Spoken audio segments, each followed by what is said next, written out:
evening, folks. It's now just past 6 p.m. and the regular session of the Planning Commission of the City of Lancaster is now in session. I'll offer the invocation this evening, and Vice Chairman Jakes will lead us in the pledge. If you'd please rise. Shall we all pray together? We thank you, Father, for this day and for the many blessings you have bestowed upon our community of Lancaster. We honor and pray for those serving members of the armed forces and remember and are grateful for those who served, and especially those who've sacrificed their life for the freedoms we enjoy in this great country. We humbly ask you for your help and for your guidance in identifying the problems we can rectify in our community. Guide us in our efforts to administer the Planning Commission objectives. Help us to use our time and energy wisely, not to waste it on insignificant matters that benefit no one. Please bless us all to your service. We ask this in your name. Amen. Please join me in our pledge to the flag. I pledge allegiance to the flag of the United States of America and to the republic for which it stands, one nation under God, indivisible, with liberty and justice for all.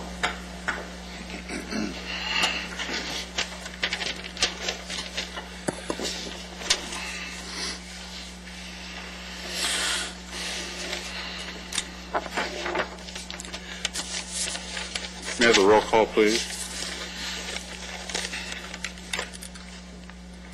Commissioners Carvey, Elihu. Yes. Randy Hall. Here. Cassandra Harvey. Here. Raj Molly. Here. Fabian Tarciano. Here. Vice Chairman Dan Jacobs. Here. Chairman James Vos. Here. We have a quorum. Thank you very much. And welcome to our newest commissioner this evening. Nice to have you with us. Thank you. Understand you spent a little time with the city attorney this afternoon? I have. Well, that must have been fun. Very good. So you had your briefing then on Brown Act and all that. Well, that's terrific. Training. Well, welcome. Thank you.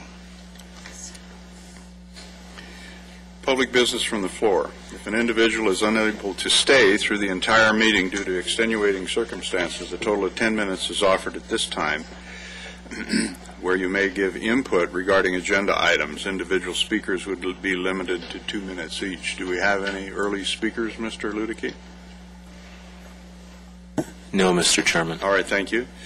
Any person who would like to address the Commission on any agendized item is requested to complete a speaker's card for the recording secretary and identify the agenda item you would like to discuss. Each person will be given an opportunity to address the Planning Commission at the time such item is discussed by the Planning Commission. Speaker's cards are available at the rear of the chamber as well as here in the front on your right, my left, adjacent to Deputy City Attorney Mr. Adams. First item of business is approval of the minutes of the meeting of January 24th, 2011. May I have a motion, please? I move that we accept the minutes of the regular meeting of January 24th, 2011. I'll second that motion. Thank you. All right. It's been moved and seconded. Any further discussion? Please vote.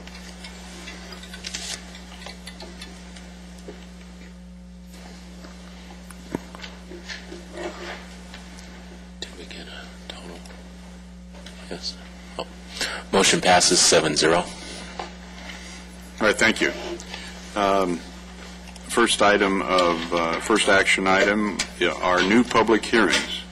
The first public hearing is a conditional use permit 08-05, which is a request for a one-year extension by the Quartz Hill Assembly of God of Lancaster. So without objection, the public hearing is open on this item. Do we have any speakers? No cards, Mr. Chairman. All right, then. The recommendation is before us to continue this matter for 90 days. May I have a motion, please? I move that we grant the applicant an additional 90-day continuance to the May 16, 2011 Planning Commission meeting. Second that. Thank you. All right, it's been moved and seconded. Any further discussion? Please vote. I move that we grant the applicant an additional 90-day continuance to the May 16, 2011 Planning Commission meeting. Second that. Thank you. It's been moved and seconded. Any further discussion? The public hearing would remain open on this item. Would that be correct? All right. The public hearing would remain open and the motion is to continue for 90 days. Please vote.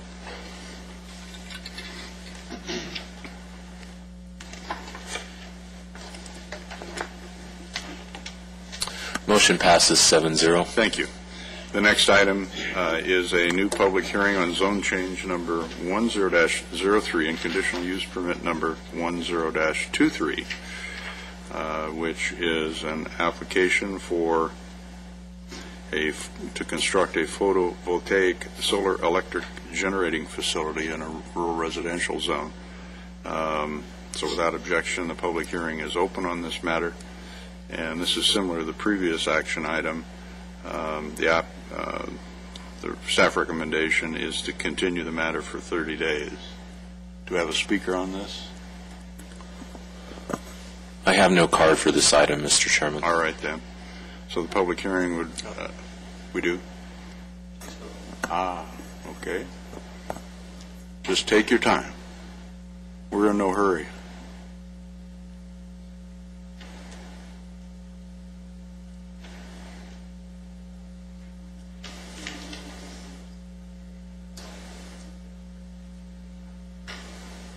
Do we have a speaker? Ma'am, you can go ahead and address the commission.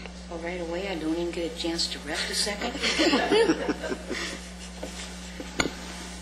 Ma'am, and this item, the recommendation for this item is to continue it for 30 days, so if that's the pleasure of the commission, it'll come back to us at our next meeting in March. But you're welcome to speak on the subject for 3 minutes, so go right ahead. And your name, please, ma'am? Florence Caron. All right, thank you. Caron. Thank you, Ms. Caron. Go right ahead. Okay, that solar is gonna be, if it's the one on 40th Street, it's gonna be right alongside our neighbor's house. And that's gonna depreciate our property. I mean, all the solar systems I've seen have never been near homes. So why are we going to be forced to do this? Our homes are already depreciating because of the government, and now it's going to depreciate because we're going to have those? I mean, I'm sorry, but they're not exactly the most beautiful things in the world to have in your neighborhood. So I thought a bunch of neighbors were going to be here tonight. Thank you very much for your time. Thank you for your comments. Do we have any additional speakers? No, Mr. Chairman. All right, then. The public hearing would remain open on this matter, and we would consider a vote on a recommendation to continue until March 21st, 2011. I'll move to approve a grant to the applicant for a 30-day continuance to March 21st, 2011, Planning Commission meeting. Thank you. Second. It's fine. Sorry about that. Commissioner Jacobs seconded that. All right. It's been moved and seconded. Any further discussion? Any comment from staff? No, Mr. Chairman, not at this point. All right, thank you. Please vote.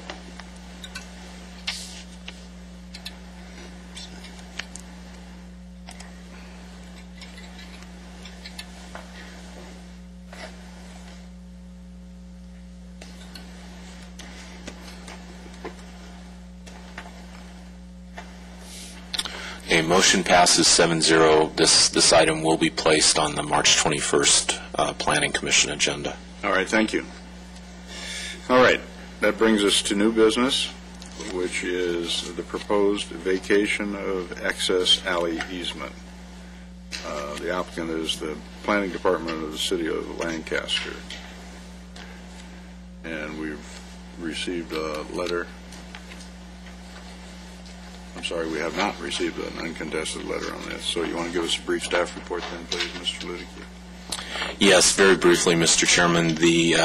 the role of the Planning Commission in this particular action is to determine whether or not this proposed vacation of an excess alley easement, which is located essentially behind the area between King Tree and where the former Vallarta Market was located on the north side of Avenue I, whether or not the vacation of that excess alley easement is in fact consistent with the city's overall general plan. As we've indicated to you in the staff report, we feel that there is adequate circulation on the site without the existence of this public alley. There is work that is being done in that area by the city's neighborhood department in terms of doing some revitalization and upgrade work. And this is associated to some extent with that effort. That would be on the adjacent property to the north? Yes, that is correct. All right. Anyone have any questions, comments? All right, then. Would be appropriate then to consider a motion on this matter.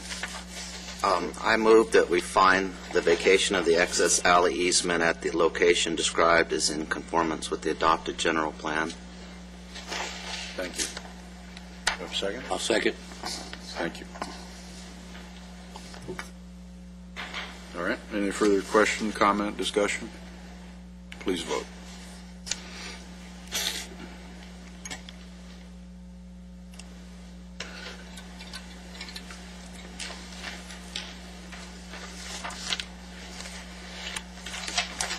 Motion passes 7-0, and that recommendation will also be forwarded to the City Council when they take up the issue of the alley vacation. All right, thank you. All right, then that concludes our action items this evening. The next item is the Director's announcement. I have none, Mr. Chairman. All right. For the Commission's agenda, anything? I will share with you a copy of, or a replica of the plaque that we all purchased for a tree dedication on the boulevard, we, the members of the Planning Commission. It's located just west of the Lemon Leaf and just at the east corner of the new museum library. Before you all leave tonight, I'm going to auction that off and see who's going to pay me a lot of money so they can hang it on their wall. No takers, huh? Guess not. Anyway, so the next time you go to have a meal at the Lemon Leaf, take a look at the tree adjacent there, and very nice. Anyway, that's all I have this evening. Anyone else have anything on the Commission agenda?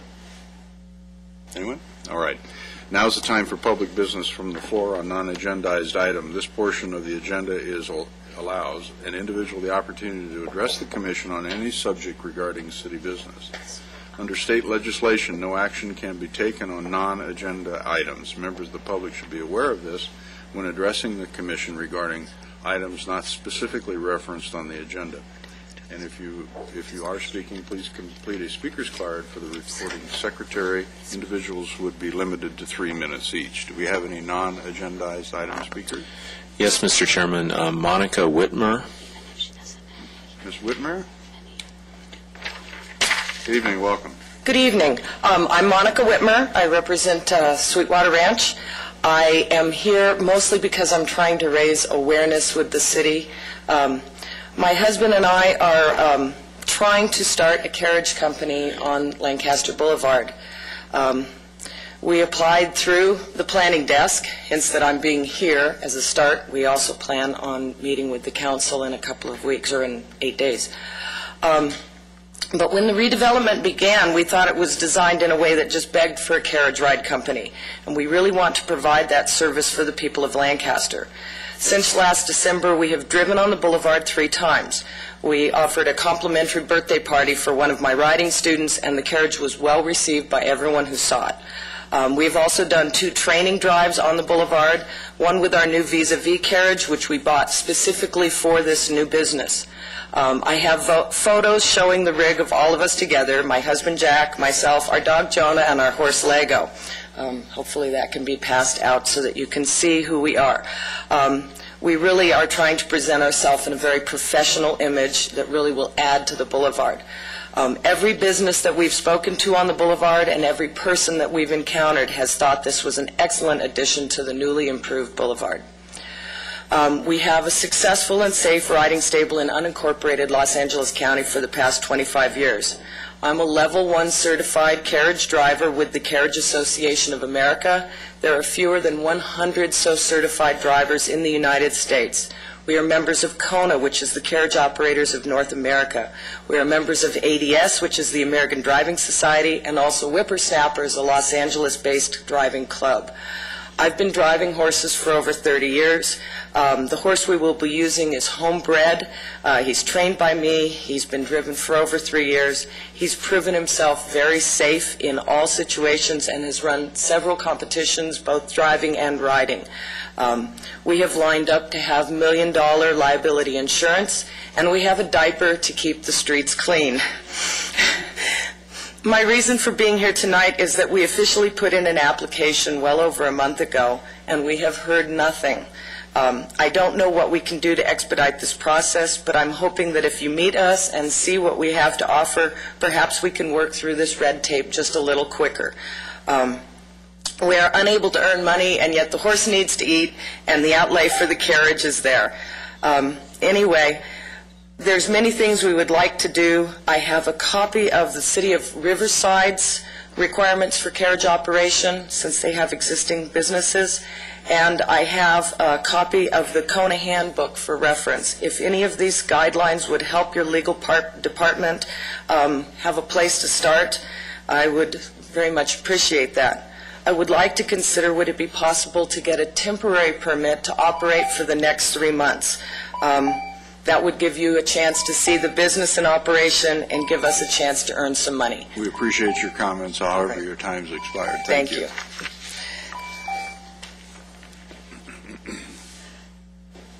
Any comments, Mr. Luedeke? A couple. First of all, from a personal standpoint, I love the idea. I think it's a great idea. And I think it, as much as anything, kind of verifies exactly what we've been trying to do in our downtown. I do know that this very issue is being looked into by the city manager's office, along with, quite frankly, issues about street performers and things of that type. I don't have a time frame as far as when that's going to be finalized, but you can bet that I will pass this on to the person in the city manager's office and indicate that we'd like to get some action on it, to see what we can do with it. It's not anticipated that this commission it'll come before this commission, however. Not likely. I think this is more of a business licensing issue, and unfortunately or unfortunately, probably some way to control total numbers in case you had a competing kind of a situation, which of course the city always has to consider. But I know those issues are being looked at. Well, the street length, it's not Jackson Square, that's true. However, as I recall, the last visit to New Orleans, there was, 7 coaches in New Orleans? I don't know. Maybe Fabian remembers the last time you were down there, something like that. I know you never rode in them, right? Anyway, I think it's a neat idea. I think 7's a good number, yeah. But I think it's a neat idea as well. However, as you pointed out, it's a licensing issue with the proper agencies here in the city, and my suspicion is there's nothing on the books that gives anyone direction. So we're the city will be creating some new opportunities, sounds like. I will pass along the fact that the city of Riverside has something. That may be a good starting point if they haven't already discovered it. That's great. Terrific. Thank you. Anyone else have any questions or comments? So her comment about wants to work through the red tape is nothing we can handle with the planning, and that basically it looks like there's really no policy for street performers, and this would kind of fall under a type of a performance type of thing, or In a sense, I mean, whether it would fall under that or under some kind of conveyance issue, we would need to address that. Riverside considers it in conjunction with their tax. Excuse me, ma'am. Public hearing is closed. We are discussing among ourselves. Thank you.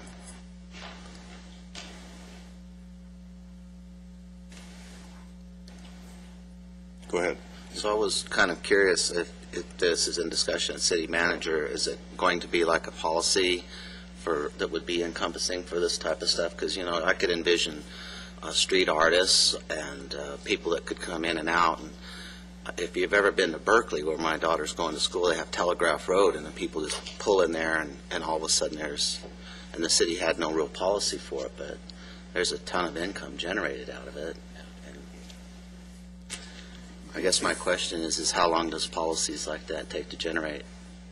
It can appear to be red tape. Mr. Adams. The policy is actually in the process of being generated by the city attorney's office now. A ordinance to deal with street performers as well as this type of activity, and will likely be circulated internally, probably by the end of the week, if not early next week. I don't know when it's anticipated to go onto the council agenda. That will likely be determined in part based on how much revision to the ordinance is necessary. There are statutory requirements on publishing and noticing and that sort of thing, and absolutely, and typically, absolutely, it would be an ordinance that would be amending the municipal code to add a section into the municipal code to deal specifically with this type of activity. so it's likely to be a couple of council meetings into the future, assuming that it gets on the agenda. Correct. Yeah. And I'm sure this would take into account the bicycle-type taxis as well, under horse-drawn carriage versus three-wheel bike with mopeds or whatever they call them. I can't answer that with any certainty. What I can say is my understanding is it will be broad enough to cover any type of vehicle or transportation for hire. Interesting. All right. Anything further from the members? I guess I would just ask if there's a way that maybe the city could contact her and give her a time frame on when they might be able to get back to her. Give her a time frame. If it's going to be 2 months, 6 months, a year, 10 years. I think that's a great suggestion. I'll pass that on to the person out of the city manager's office who's kind of overseeing these downtown issues. Thank you. All right, very good. All right, do we have any other speakers on non-agendized items? No, Mr. Chairman. All right, then. So then,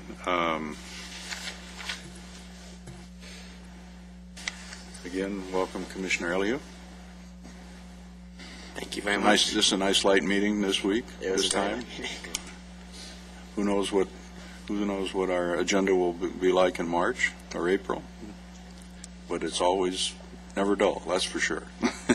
Anyway, so we stand adjourned until Monday, March 14th at 5:30 p.m. in the planning conference, large conference room here at City Hall. Thank you.